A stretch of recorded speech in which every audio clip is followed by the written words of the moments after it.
깊이가 다른 경제 콘텐츠 3프로TV 오늘 아침 라이브 정영진 이주호입니다. 네, 2월 7일이고요. 네. 금요일 아침입니다. 수도권에 눈이 오고 있습니다. 지금 창밖을 아직 안 보신 분들 혹시 계시다면 한번 보시면 하얗게 온 세상이 덮여 있고요. 차들이 또 워낙 날씨가 춥다 보니까 네. 차들이 굉장히 더딘 속도로 가고 있거든요. 그래서 아마 출근을 오늘 조금 서두르셔야 될 것 같은 생각이 좀 듭니다. 그것도 그렇고 바람이 많이 불어서 이 네. 눈은 우산을 써도 소용이 없더라고요. 아, 그래? 그냥 우산을 썼는데 눈은 내 앞으로 와. 눈 오는 날도 우산 써요? 안 써요? 저는 우산은 안 씁니다. 멋있다.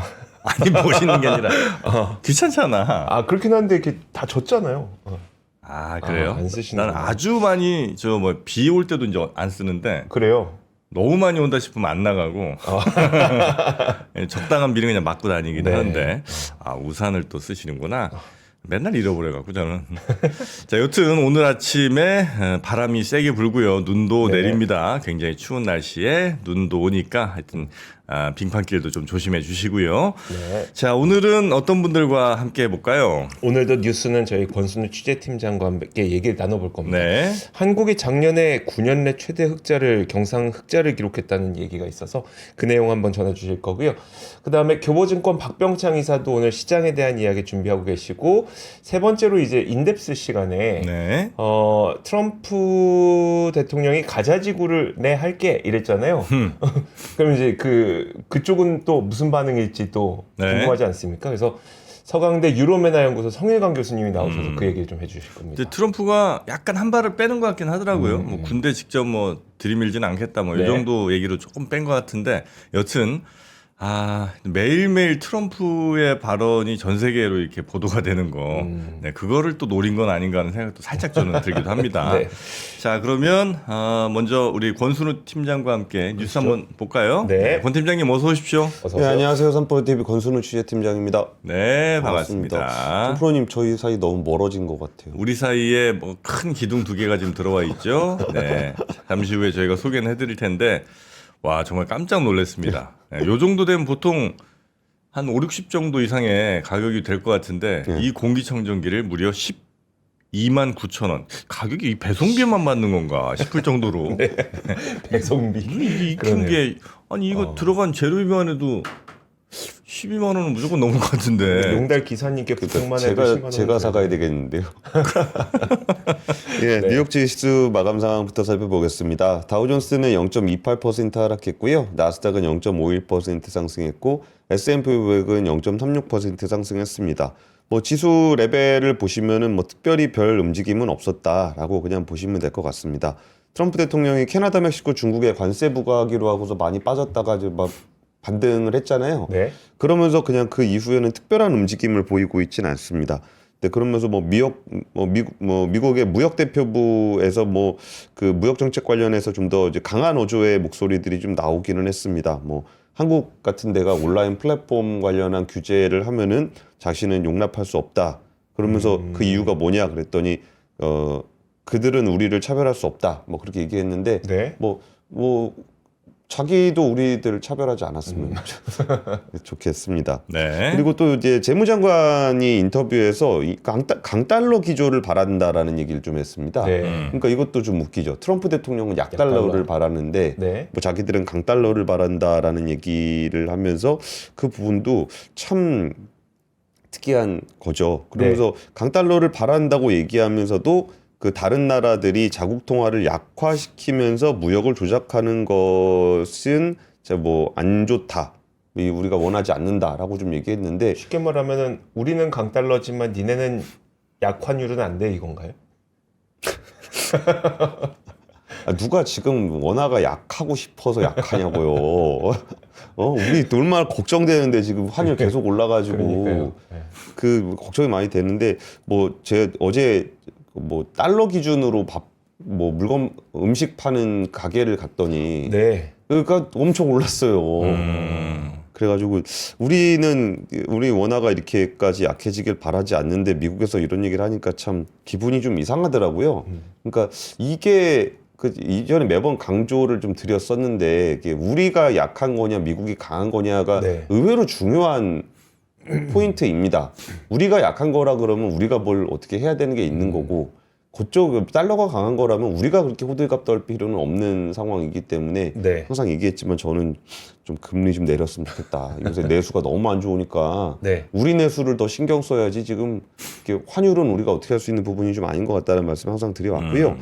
그리고 좀 뭐 매그니피센트 세븐은 테슬라 제외하고는 모두 올랐습니다. 그때 딥시크 쇼크라고 이야기는 했지만 그 이후에 좀 다들 반등하고 있는 모양새를 보이고 있고요. 이번에 포드가 실적이 약할 거라는 전망을 내면서 주가가 7% 이상 떨어졌는데 포드가 되게 정확한 얘기를 좀 했습니다. 네. 이게 멕시코에 관세를 매기면 안 된다. 다 매겨야 된다. 왜? 어딜 다 해? 그러니까 뭐 수입하는 거 다 매겨야 된다. 네. 그게 멕시코 얘기했잖아요. 그 네, 멕시코가 맞으면 우리가 걱정할 문제가 아니라고. 네. 그러니까 GM 포드가 걱정이지 우리가 걱정은 아니니까 잘 팔리는 차들을 좀 우리는 잘 팔리는 걸 걱정해야 된다. 네, 네. 그래가지고 지금 포드에서 그렇게 포드가 얘기한 대로 다 때리면은 그 도요타하고 현대차가 많이 맞더라고요. 그러니까 이게 오히려 포드의 정확한 분석인 것 같습니다. 그러네요. 네. 예. 만약 포드가 얘기한 대로 되면 우리가 좀 걱정을 해야 되는 상황은 맞는데 네. 트럼프 대통령이 그 얘기한 대로 되면은 GM 포드가 걱정을 해야 된다라는 얘기를 이번에 포드의 발언에서도 확인할 수 있었습니다. 네. 그리고 오스틴 그롤스비 시카고 연준 총재가 그 정책의 불확실성이 더해지면서 환경이 모호해졌다. 금리 인하 속도를 늦추는 것이 합리적이다라고 좀 얘기를 했습니다. 그러니까 이 부분은 우리한테 또 부담이 되는 거죠. 우리는 좀 금리를 내려야 되는 상황인데 미국의 금리 인하는 조금 더 시간이 좀 걸릴 것 같다라는 거고 그 BOE 그러니까 영국의 중앙은행이죠. 잉글랜드 은행이 25bp 인하를 해서 4.5%까지 좀 금리를 또 내렸습니다. 9명의 금통위원 중에 7명이 찬성을 했고 2명이 반대를 했습니다. 왜 네. 반대했는지 아십니까? 글쎄요. 25는 너무 작다. 아, 더 내려야 된다. 50bp 내려야 된다라는 얘기를 하고 있습니다. 뭐 그렇다고 해서 영국이 뭐 자기네 통화가 되게 강하냐? 그렇진 않다라는 네. 것들이 지금 우리가 처해 있는 글로벌 환경이다라는 말씀을 좀 드리겠습니다. 네. 첫 번째 뉴스는요. 우리나라 비밀인데요. 네. 우리나라 경상수지가 그 9년 내 최대 흑자를 기록했습니다. 아, 이거 누구한테 알리면 안 되죠? 누가 알면 영어로 얘기하면 안 됩니다. 한글로만 얘기하면 되죠. 한글로만 얘기를 해야 됩니다. 990억 달러 흑자를 기록을 했는데 상품 수지 흑자 규모가 1,000억 달러를 넘었다. 그러니까 물건 판 것만으로도 1,000억 달러가 넘었다라는 말씀을 좀 드리겠습니다. 그러니까 한번 같이 보실까요? 이게 조금 숫자가 작아서 잘 안 보이실 건데 이게 원본 자료라서 그렇습니다. 경상수지가 이제 990억 달러 흑자를 기록을 했는데 전년 대비해서 비교해 보시면 진짜 깜짝 놀라실 거예요. 전년이 328억 달러. 3배가 거의 3배. 328달러를 기록하던 게 990억 달러로 엄청나게 늘었고요. 네. 그 중에서 상품 수지가 376억 달러에서 1,001억 달러. 대부분 상품 수지였나 보네요. 그렇죠. 그러니까 우리나라가 돈을 엄청나게 번 거죠. 그러면은 우리는 어디에 많이 썼냐? 여행을 많이 갔습니다. 네. 여행이 많이 가더라. 123억 달러에서 125억 달러로 적자 폭이 좀 더 커졌습니다. 그리고 또 뭘로 많이 벌었냐? 배당으로 많이 벌었습니다. 오. 그래요? 네, 배당 소득도 한 185억 달러, 이자 소득도 99억 달러. 투자를 많이 했네. 예, 투자 소득이 전체적으로 작년에는 281억 달러였는데 285억 달러로 좀 더 늘었습니다. 그러니까 우리는 물건도 잘 팔고 네. 투자도 잘하고 여행도 다닌 한 근데 해였습니다. 여행 가서 쓴 돈에 비해서 번 돈이 훨씬 많다. 그거는 비교할 정도가 아니죠. 여행을 참 그렇게 되게 많이 가셨나? 지나고 나니까 되게 허무하지 않습니까? 작년에 네. 되게 좋았다고요. 그렇죠. 우리는 힘들었는데 음. 어쨌든 국제 수지 측면에서는 굉장히 좋았고요. 그리고 이게 좋았으면서 안 좋은 척했던 놈들이 많았던 거네. 다들 죽는다 나도 그래갖고 다 죽는 줄 알았더니 알고 보니 좋았던 놈들이 있었던 거야. 맞아요. 누구야 너? 와, 이놈들 누구야. 수출 기업들이겠지 뭐, 그죠? 걔네들은 엄청 좋았는데. 상품 수지가 가장 많이 올랐으니까. 그러니까 수출 기업들은 엄청 좋았는데 아이고 죽겠습니다 이 얘기를 엄청 했던 거네. 네, 그리고 주가도 이게 주도주들이 좀 안 가서 그렇지 번 사람들이 꽤 있는 거예요. 그렇죠. 그러니까 전반적으로 안 좋아 보인 거는 이제 반도체가 주가가 좀 빨리 내려와서 그런데 반도체가 42%가 증가를 했습니다. 전년 대비해서. 그리고 선박도 17.7% 늘었고요. 네. 선박 쪽 투자하시는 분들 표정 관리 분명히 하고 계실 거고요. 네. 국가별로는 동남아가 제일 크게 늘었고 중남미, 미국이 두 자릿수 이상 상승을 했습니다. 수입 관련해서는 좀 1년 전보다 한 1.6%가 줄었는데요. 석탄이 18.3%, 승용차가 16.6%, 수송장비가 18.7%, 줄었습니다. 그러니까 석탄하고 승용차가 줄었고 수송장비와 반도체가 조금 늘어났습니다. 그래서 이제 전반적으로 우리나라의 국제 수지는 굉장히 좋았다. 네. 굉장히 좋았다는 거고 거기와 반대로 굉장히 좀 무역에서 어려움을 겪고 있는 불쌍한 나라가 하나 있는데 그 미국이라는 나라가 있어요. 아이고. 네, 거기 참 안타깝습니다. 무역 통계를 바라보니까 미국의 상품 수지 적자는 1조 2,117억 달러. 전년 대비해서 상품 수지 적자가 18.7%나 늘어났습니다. 네. 진짜 어떻게 우리가 안쓰러워서 좀 도와줘야 좀 되나? 도와줘야 되나라는 걱정도 좀 되고요. 상품 수출은 1.9% 증가했지만 수입은 6% 늘면서 적자 폭이 굉장히 커졌습니다. 대미 흑자 규모가 가장 큰 나라는 중국입니다. 2,954억 달러. 그렇게 중국 거 안 산다 그러더니 그렇죠. 중국 거 제일 많이 샀고요. 네. 유럽연합이 2,356억 달러, 멕시코 1,718억 달러, 베트남 1,235억 달러 순이었습니다. 그러니까 이렇게 대미 흑자 규모가 큰 나라에 대해서 트럼프 대통령은 관세를 매겨야 됩니다. 우리 빼고 우리는 고작 9번째 네. 660억 달러 흑자를 기록을 했습니다. 네. 그래서 상품과 서비스까지 더한 미국의 전체 무역 수지 적자도 지난해 9,184억 달러로 전년 대비해서 1,335억 달러 증가를 했습니다. 근데 이게 참 미국에는 약간의 딜레마가 좀 있는데요. 미국 같은 경우는 경기가 좋으면 무역 적자가 커집니다. 그렇겠죠. 네, 왜냐하면은 네. 수입 국가이기 때문에 경기가 좋으면 좋을수록 소비가 늘어나게 되고 소비가 늘어나게 되면 대부분은 수입을 하기 때문에 무역 적자가 늘어나는 모습을 보입니다. 네. 그래서 이 부분이 오히려 이제 로이터 같은 경우는 무역 적자 급증으로 트럼프 행정부의 보호 무역주의가 좀 더 강화될 수 있다라고 좀 얘기를 하고는 있는데 그러니까 미국에 있는 경제 전문가들은 그러니까 우리나라하고 경제 구조가 다른 거예요. 네. 우리나라는 경상수지가 적자가 되면 굉장히 안 좋은 상황이 되는 거고 미국 같은 경우는 경기가 좋으면 좋을수록 오히려 그 적자가 늘어나는 모습을 좀 보이게 되거든요. 네. 그러니까 이 상황이 좀 개선이 좀 되려 그러면은 오히려 경기가 좀 안 좋아져야 된다라는 분석이 나오는 거예요. 그래서 이거는 어떤 경기의 문제가 아니라 경제 구조의 문제이기 때문에 오히려 그 미국에서 하는 얘기 중에 하나는 이게 그러니까 경기의 신호로서 무역 적자를 볼 수는 좀 없다는 네. 거고요. 그쵸. 그러면 우리나라가 그 미국하고 할 수 있는 거래는 뭐가 있냐라고 한다 그러면은 미국에 안 사는 것이 정답은 아니잖아요. 그렇죠. 그러면 우리가 많이 사야 되는데 우리가 많이 살 게 뭐가 있냐라고 살펴보면은 별로 없습니다. 네. 그러니까 미국에서 우리가 사올 게 별로 없어요. 그럼 뭐 농산물, 에너지. 딱 두 가지인데 농산물은 우리가 먹는 게 한계가 있습니다.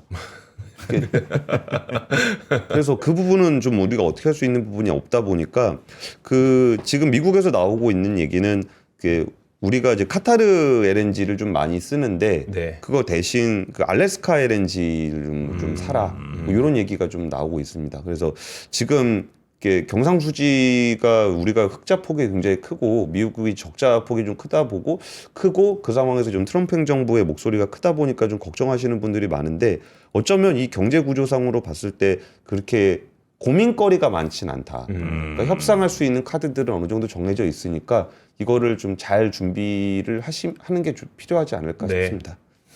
자, 하여튼 우리나라가 근한 10년 만에 최대 흑자를 기록했다는 소식 전해드렸고요. 자, 두 번째 소식은 대왕고래 결국 답이 좀 나왔군요. 예, 정부에서 좀 발표를 했는데요. 그 대왕고래가 처음 진행된 탐사 시추 결과 가스 징후가 일부 포착은 됐지만 경제성이 있는 가스전으로 개발할 수준에는 좀 크게 못 미치는 것으로 좀 나타났습니다. 뭐 근원암, 전류암, 트랩, 덮개 등으로 구성된 유전 지층 구조인 석유 시스템은 양호한 것으로 확인이 됐다라고 좀 얘기를 하면서 뭐 외자 유치를 통해서 추가 탐사 동력을 이어가겠다라는 얘기를 했습니다. 네. 그 외자 유치를 통해서 추가 탐사 동력을 이어가겠다라는 거는 정부 예산을 그 정도로 투입할 수는 없는 상황이라는 얘기로 해석을 하는 게 좋을 것 같고요. 1차 시도에서 좀 유의미한 결과를 좀 얻지 못하다 보니까 이게 안 그래도 지금 야권을 중심으로 대왕고래 사업에 대한 비판이 네. 좀 있잖아요. 근데 1차 결과에서 뭔가 좀 봐라 말이야, 이 조차 말이야, 이 얘기가 나오면 그나마라도 다시 한번 예산에 대한 이야기를 해볼 수 있을 건데 1차에서 그렇게 좋은 결과가 나오진 않다 보니까 이게 추가 사업 동력이 좀 약화된 거 아니냐. 외자 유치를 통해서 한다라고 좀 얘기는 했는데 외자가 여기 들어올까요? 지금 미국에서도 우리 이쪽에 와서 땅 파. 여기서 석유 많이 해. 그 알래스카 얘기였었잖아요, 그게. 그리고 좀 석유가 나올 만한 곳들이 전 세계에 많이 있잖아요. 그렇죠. 네. 근데 굳이 한 번도 이렇게 제대로 된 경제성 있는 유전이 발견되지 않은 지역에 와서 그 외국 자본이 들어와서 할 것인가를 생각해 보면은 뭐 쉽지 않을 것 같죠. 네. 그리고 이제 거기서 이제 한 47일간 1차 시추가 좀 진행이 됐습니다. 근데 목표 유망 구조 주변에서 미세한 수준이나 여타 지점보다 높은 수준의 가스가 검출이 뭐 되긴 했다는데 그게 이제 그거를 캤을 때 그러니까 딱 정해진 지역을 가서 파보니까 그 딴 데보다는 가스가 좀 더 나오긴 나오더라는 네. 얘기입니다. 근데 그거를 캤을 때 돈이 되냐라고 했을 때는 그것은 좀 나오지 않았다라고 좀 얘기를 좀 하고 있습니다. 그래서 이게 뭐 그런 얘기도 있긴 있죠. 이게 정부하고 석유공사가 한 20% 정도 성공 확률을 고려해서 한 5번 정도를 해봐야 될 것 같다라는 얘기를 이전에 하긴 했었거든요. 네. 근데 지금 이제 한 번 한 거잖아요. 그러면 이제 4번을 더 할 것인가. 근데 이게 사실 정부 예산이 삭감이 돼가지고 이게 5번 다 할 돈은 없을 거예요. 우리나라 네. 돈으로.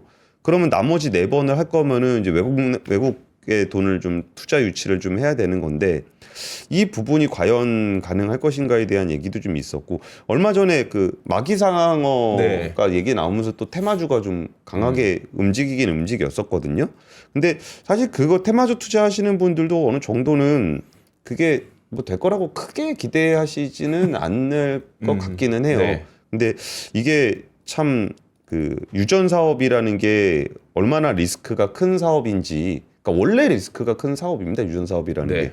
근데 이 부분들이 이제 정부에서 이게 공식적으로 자기들이 하겠다라고 얘기했던 건데 공식적으로 이게 별로라고 얘기를 하는 것도 참 조심해야 되는 부분인 것 같습니다. 왜 그러냐면은 정부의 발표라는 거는 굉장히 좀 사람들에게 신뢰를 네. 바탕으로 해야 되는데 그 정부가 이 자원 테마주 하는 그런 기업이 아니잖아요. 네. 근데 정부의 발표라는 거는 좀 무거워야 되지 않겠느냐라는 생각이 좀 들었고 이게 이전에 이게 대왕고래하고 비교할 정도는 아니겠지만 정부 발표로 해서 카메룬 다이아몬드 같은 것들도 좀 있었거든요. 카메룬 다이아몬드가 뭐였었죠? 카메룬에 다이아몬드 광산이 있는데 네. 거기 우리나라 광가 되게 많이 유망하게 뭐 채굴하고 있다 뭐 그런 얘기를 외교부 자료로 한번 나온 적이 있었어요. 네. 그러다 보니까 그때 테마주들 움직일 때 야 이게 외교부가 인정한 거면 진짜 아니냐. 네. 그래가지고 되게 많이 움직였었는데 그것도 다 수사받고 막 그랬었거든요. 그래서 그러니까 시장에 영향을 좀 많이 미칠 수 있는 그런 발표인 경우에는 정부도 좀 더 신중하게 발표를 하는 게 필요하지 않을까 그런 생각이 좀 들었습니다. 네. 알겠습니다. 자, 세 주변에 번째 대왕고래 투자하신 분들 좀 있으세요? 대왕고래? 예. 아유, 안 했죠.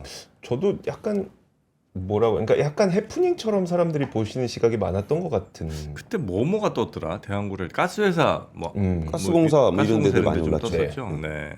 근데 저는 주변에 많이 있었어요. 대한민국에 그래요? 투자하셨던 분들. 이게 뭐 이렇게 그냥 주식시장 용어로 따지면은 대형 떡밥이잖아요. 이게 되냐 안 되냐의 문제를 떠나서 그냥 어디 코스닥 잡주가 자기네 뭐 개발한다 그래도 주가가 움직이는데 네. 정부가 얘기하는데 그게 왜 안 움직이겠어요. 그래가지고 신나는 테마 장세가 한번 쭉 이어졌었습니다. 네. 자, 세 번째 뉴스도 가봅니다. 세 번째 뉴스는 이제 그 현대중공업하고 하나하고 이제 화해를 하기로 했다라는 오. 얘기인데 이거 생각보다 엄청 세게 싸웠어요. 네. 이 두 업체가 아, 서로 법적으로 뭐 하고 그랬죠? 막 서로 고소고발하고 이게 그냥 단순히 법인 대 법인 아니라 그 당사자들을 이렇게 개별적으로도 고소하고 막 그랬었는데 이 부분에 대해서 좀 화해를 좀 하기로 했다라고 좀 얘기를 하고 있습니다. 근데 이게 사실 그 제일 중요한 프로젝트가 이제 KDDX라 그래가지고 한국형 이지스함 만드는 프로젝트 있거든요. 네. 이것도 7조짜리 프로젝트인데 둘이 자꾸 싸우다 보니까 이게 계속 미뤄져요 뒤로. 그러니까 둘이 싸우면은 그러니까 싸워서 뭐 누가 맞냐 틀리냐를 따지는 것도 중요하겠지만 그러다 보니까 둘 다 일감을 못 따는 네. 상황이 좀 이어지고 있거든요. 그래서 그런 부분들도 이제는 좀 어느 정도는 그 사업이 좀 가시화되지 않겠는가라고 생각해 보면은 뭐 가시화돼 가지고 물량을 따내면 이것도 이제 두 회사들에게는 호재 아니겠습니까? 그래서 이번에 화해를 하게 됐다는 게 좀 저는 좀 긍정적인 소식으로 좀 보고 있고요. 이게 이전에도 호주에서 이제 호위함 사업에 좀 지원을 했다가 뭐 일본이랑 독일이 이제 두 업체로 압축이 됐고 우리나라는 그 두 회사 다 탈락을 한 적이 있습니다. 네. 근데 이때 왜 탈락을 했는지에 대한 걸 봤더니 그 사이즈가 그러니까 호주가 원한 건 더 큰 사이즈였는데 우리는 좀 더 작은 사이즈로 지원을 했다는 거예요. 네. 그래갖고 이게 도대체 말이나 되는 소린가? 왜 그쪽의 니즈를 파악을 못 해가지고 그런 그러니까 우리가 이런 거 잘하는데 네. 왜 이런 일이 발생했는가 하다가 그때도 뭐 니네끼리 싸우다가 그런 거 아니냐, 뭐 정보 교류도 안 하고 뭐 그래서 그런 거 아니냐, 뭐 그런 얘기가 좀 있었습니다. 그래서 지금 나오는 얘기는 이제 아무래도 수상함 쪽은 이제 현대중공업이 강하니까 여기에 조금 더 가져가고 잠수함 쪽은 하나오션이 대우조선 시절부터 네. 좀 강점이 좀 있습니다. 그래서 이런 쪽에서 좀 큰 틀에서 합의를 하고 좀 세부 내용은 좀 조율을 하는 것으로 좀 알려져 있습니다. 그리고 이게 또 그 배를 만드는 거하고 전투 체계를 분리하는 얘기들도 좀 나오는데 그것도 뭐 예를 들어서 나오는 얘기입니다. 이건 뭐냐면은 배를 만드는 게 있고 네. 위에 무기를 실는 게 있는데 그러니까 이 얘기를 좀 더 구체적으로 그냥 제가 해설을 해드리면은 무기 체계는 한화가 훨씬 강합니다. 네. 그러다 보니까 배는 현대중공업이 만들면 위에 무기 실는 거는 한화가 하는 게 낫지 않겠냐. 네. 뭐 요런 식의 방안들이 좀 거론이 되고 있고요. KDDX 같은 경우도 이게 기본 설계까지 좀 이렇게 현대중공업이 한 상황이기 때문에 네. 보통은 기본 설계를 하면은 상세 설계하고 선도함은 보통 합니다. 네. 근데 이게 6척짜리 프로젝트니까 그럼 예를 들어서 뭐 한 이렇게 뭐 앞에 몇 척은 현대중공업이 하더라도 네. 뭐 뒤에 나머지는 좀 하나오션이 좀 가져간다거나 그렇죠. 뭐 이런 식의 좀 협상이 좀 필요하지 않겠냐라고 얘기하는 건데 이게 제가 얘기할 때는 그냥 이렇게 막 얘기를 하잖아요. 네. 근데 막 이렇게 얘기를 하면 안 됩니다, 사실은. 왜요? 이게 자기들끼리는 그렇게 막 얘기를 하면 안 돼요. 이게 어쨌든 뭐 담합의 아, 그러네요. 우려도 있고 이게 정부가 이제 공정하게 입찰을 해야 되는 거를 이게 무슨 나눠 먹기 식으로 입찰을 하면 안 되잖아요. 근데 그렇다고 해서 그 정말 뭐 어차피 뻔한 사업인데 이걸 치열하게 경쟁한다고 둘이 맨날 소송하고 그렇게 해서 아예 사업 자체가 뒤로 미뤄지는 상황까지 이어지는 것은 전반적인 우리나라 해양 방산 경쟁력에 있어서 이렇게 좀 바람직하지 않다라는 게 전반적인 시각이었는데 이번에 좀 어느 정도는 협의를 하면서 화해를 했다라고 하니까 네. 이제 좀 미뤄졌던 프로젝트들이 좀 더 좀 속도를 내고 그리고 이제 해외 프로젝트 같은 경우는 협력을 통해서 네. 경쟁력을 좀 더 확보하는 그런 일들이 좀 이어지기를 기대해 보겠습니다. 네. 네. 아니 그 절세 계좌 관련된 댓글들이 좀 있어서 짧게만 좀 여쭤보면 그러니까 이게 ISA 같은 거에서 저 해외 뭐 펀드 같은 거 이렇게 투자할 때 혹시 이거 관련 뭐 저 취재나 이게 좀 있었었나요? 그렇진 않고. 그러니까 제가 집중적으로 취재하지 않았었는데 네. 이게 그 주식형 펀드의 패당 과세 방식이 좀 바뀐 영향이 좀 있습니다. 네. 그러니까 해외 현지에서 원천 징수된 세후 금액을 지급하는 방식이 바뀌게 된 건데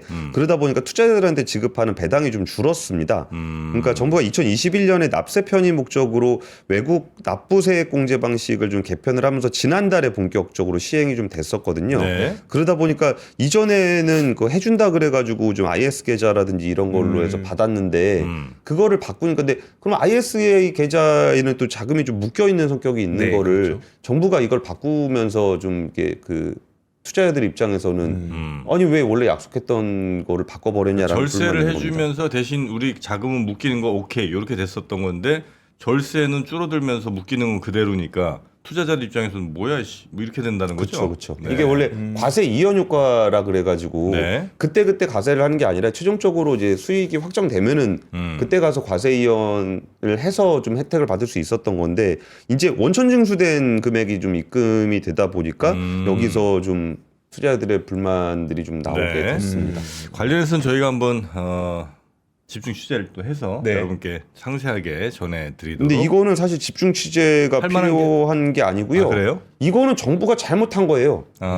그 얘기를 해줬어야 되는 건데 아니면 이러면 안 되는 건데. 안 되죠. 그 주기로 하고서 네. 다 한 건데. 가입할 때 얘기랑 가입하고 나서 얘기랑 달라지면 그러니까 정프로님한테 제가 금융상품 팔아놓고서 1년 지나고서 조건 바꿉니다 이렇게 한 거예요. 아 그래요. 네.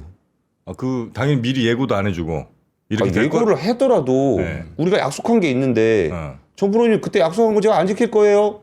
라고 예고하고서 안 지켜. 그러니까 예를 들면 맨 처음 시작할 때 4년 후에는 요거 일몰됩니다. 뭐 이런 얘기 해줄 수도 있잖아. 그런 얘기는 아예 없었죠. 아예 없었어요. 네, 알겠습니다. 하여튼 그거 관련된 지금 뭐 투자자분들 또 우리 댓글에서 얘기가 좀 나와서 잠깐 네. 여쭤봤고요. 혜택이 그렇게 줄어들어서 투자자들의 반발이 좀 심하다. 한숨이 커지고 있다. 한숨을 크게 쉬실 때 네. 아무래도 한숨을 크게 이제 쉬게 되면 일단 들이마셔요. 들이마셔야 되잖아요. 그러려면 공기가 맑아야 되잖아요. 그래서 웰스 공기청정기를 갖고 왔잖아요. 네. 절세 얘기도 빌드업이었어요? 아니 모든 것은 여기로 향합니다. 모든 것은 다 여기로 깔때기처럼 들어오게 돼 있죠. 자, 그래서 공기청정기 중요한 게 이제 요게 A급 리퍼 제품인데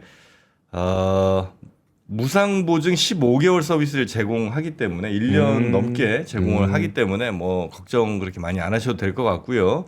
요거가 34평형인데 집안에 하나 있으면 뭐 우리 국평이 34평 아니에요? 네. 그죠? 네. 그러니까 85. 집안에 하나 있으면 끝이네. 그러네. 요거 하나 거실에 갖다 놓으시면 되겠다 싶고 요게 뭐 토네이도 흡입 시스템 뭐 이런 게 있어갖고 네. 많은 오염 공기를 그냥 한 번에 샥 빨아들이는 요런 거.